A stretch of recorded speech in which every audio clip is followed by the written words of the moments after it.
In the following feature, we'll be discussing some of the science underlying sunscreens. How do they work? Let's investigate further. How do sunscreens protect our skin from sunburning? Well, let's get a little background information first. What are the sunscreens protecting us against? Well, they're primarily blocking out ultraviolet radiation, which is contained in the entire spectrum of electromagnetic radiation emanating from the sun that reaches the surface of the Earth. Most important and pertinent to our discussion is ultraviolet radiation, both ultraviolet B radiation, which is shorter but more energetic wavelengths, and ultraviolet A radiation, which is a longer, less energetic but more deeper penetrating ultraviolet wavelengths. UVA is generally in the range of 320 to 400 nanometers, and UVB, the shorter wavelengths, 290 to 320 nanometers. UVB traditionally is thought of as causing cancer of the skin and acute burning, whereas UVA is more associated with tanning of the skin and premature aging of the skin.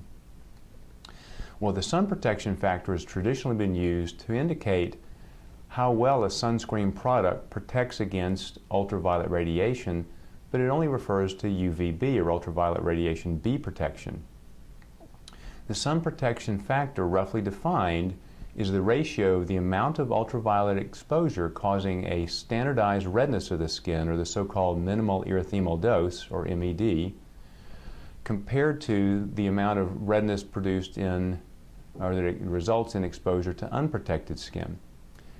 For example, a sunscreen product with an SPF of 8 would provide 8 times the protection against UVB radiation as unprotected skin would. Now again, the SPF only applies to UVB. There is no standardized formula for indicating the amount of a sunscreen product's protective ability against UVA, although the FDA has proposed a 1 to 4 star rating, which should take effect in December 2012. Now, another method that will probably be implemented in the future in sunscreen products to indicate whether or not they provide broad spectrum protection will be the so-called critical wavelength method. And what that implies is that a sunscreen product will block 90% of ultraviolet radiation below 370 nanometers. And as you can see in the diagram here, in the graphics, that implies all of UVB and most of UVA coverage.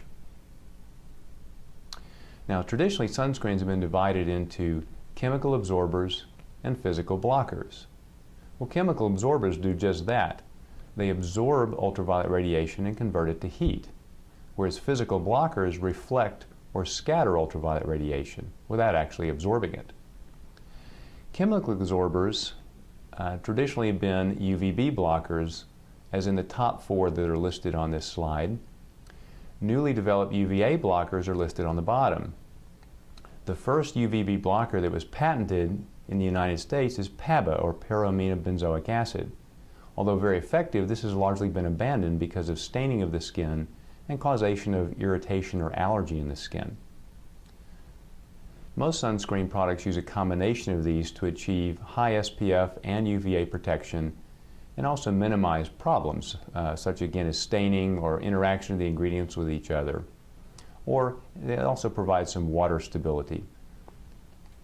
Now, the physical blockers most commonly used are zinc oxide and titanium dioxide. Now, these are inorganic particulates that again don't absorb but rather reflect and scatter light. The problem with these has long been cosmetic acceptability because they're white when they're applied.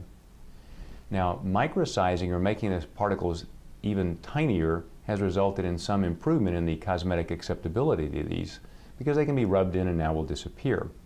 Iron oxide can also be added to these sunscreens because its reddish hue helps to hide the whitish hue of the zinc and the titanium. Now, these are very safe, inert sunscreens and are often used in children's sunscreen preparations. They reflect a wide range of ultraviolet radiation, both UVB and UVA.